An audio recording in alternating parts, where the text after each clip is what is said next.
Tidak boleh dinafikan bahawa pelarian Rohingya merupakan satu kumpulan masyarakat etnik Muslim dari negara Myanmar.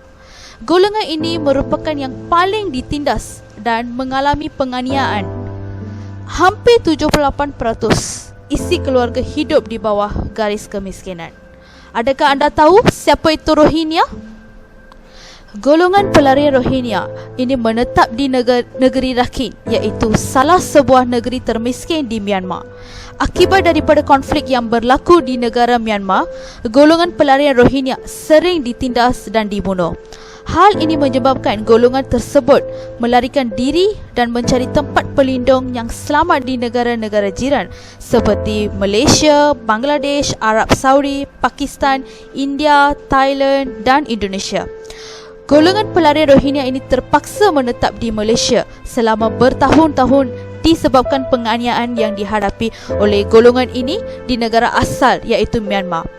Maka Malaysia menjadi rumah sementara kepada pelarian Rohingya demi melindungi diri daripada ancaman keselamatan dan penganiayaan.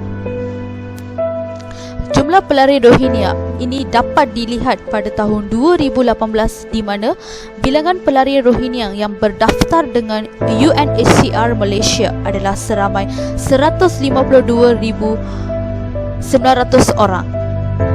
Bilangan ini dilihat terus meningkat secara mendadak pada setiap tahun di Malaysia sehingga mencatatkan peningkatan sebanyak 175,000 orang pelarian pada tahun 2019. Perkara yang amat membimbangkan adalah sebahagian besar populasi pelarian adalah kanak-kanak di bawah umur 18 tahun yang dianggap sebagai kumpulan yang paling berisiko tinggi. Statistik yang dikeluarkan oleh UNHCR pada bulan Mei 2019 mencatatkan bilangan pelarian kanak-kanak Rohingya semakin meningkat iaitu sebanyak 23,347 orang di mana kanak-kanak lelaki adalah seramai 12,446 manakala kanak-kanak perempuan seramai 10,900 orang. Bilangan ini terus meningkat secara mendadak pada setiap bulan sehingga mencatatkan peningkatan sebanyak 24,591 orang pelarian kanak-kanak Rohingya pada bulan Ogos 2019 iaitu kanak-kanak lelaki seramai 13,149 orang dan kanak-kanak perempuan berjumlah 11,442 orang. Banyak kajian menekankan bahawa isu perlindungan bagi kanak-kanak pelarian Rohingya di seluruh dunia menjadi isu yang semakin membimbangkan. Perkara yang amat membimbangkan adalah kanak-kanak pelarian Rohingya di Malaysia mengalami pengabaian secara berterusan dan serius dalam memperoleh keperluan dari aspek perlindungan serta sokongan sosial dalam mendapatkan akses kepada kesihatan, pendidikan, tempat tinggal yang selamat, nutrisi dan perkembangan sosial.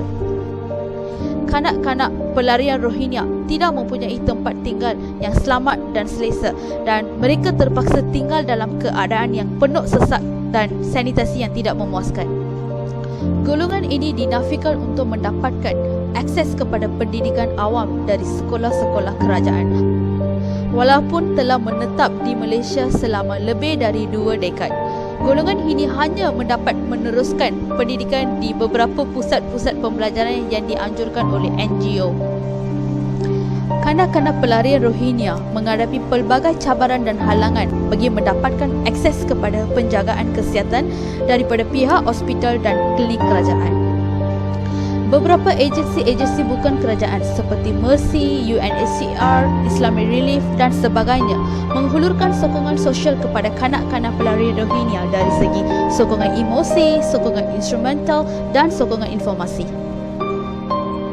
Akhir sekali, isu keperluan dan sokongan sosial dari aspek perlindungan perlu dititik beratkan bagi kanak-kanak pelarian Rohingya agar mereka dapat melindungi diri daripada ancaman di negara Malaysia maupun di negara-negara pelindung yang lain. Sekian, terima kasih.